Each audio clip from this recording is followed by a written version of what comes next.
Esquerra Unida aboga pel canvi al primer lloc de la llista. Pere Blanco, advocat de 49 anys i funcionari a l'Institut Nacional de Seguretat Social, lidera una candidatura en la que pretén unir experiència i renovació, cares noves amb gent que ja ha estat al consistori. El col·lectiu es troba molt satisfet en el grup de gent que hem aconseguit acollir i volíem també deixar clar que el que s'ha buscat ha sigut la renovació.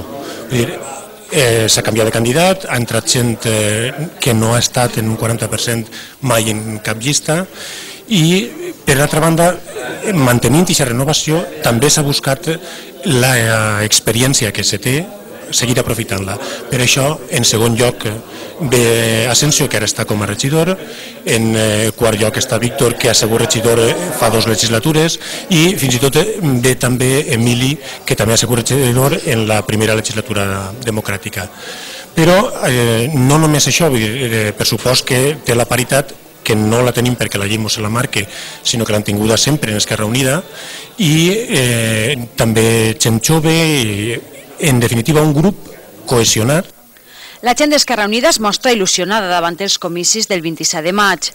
Esperen que el treball que la formació està desenvolupant al consistori repercutisca en el resultat de les eleccions. Unes eleccions per a les que Pere Blanco demana el recolzament progressista i d'esquerres per evitar la dispersió dels votants en altres opcions que no tenen cap possibilitat. Des d'Esquerra Unida pensen que és la millor manera de fer front a les polítiques dretanes del PP i treure el PSOE de l'apatia en què es troba després de 20 anys al capdavant de l'Ajuntament. Per a fer-ho han preparat un programa que pretén treballar per un Algemesí més solidari i participatiu, on la veu dels veïns i veïnes serà la seva màxima preocupació, d'entre ells els joves de la ciutat.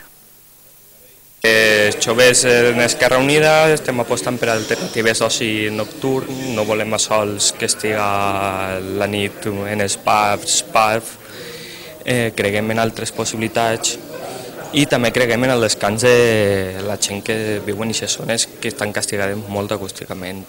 També tenim pensat fer reduccions fiscals per als joves amb iniciatives de crear locals en unes altres zones, menys castigades acústicament, on els veïns puguen descansar i els joves puguen divertir-se.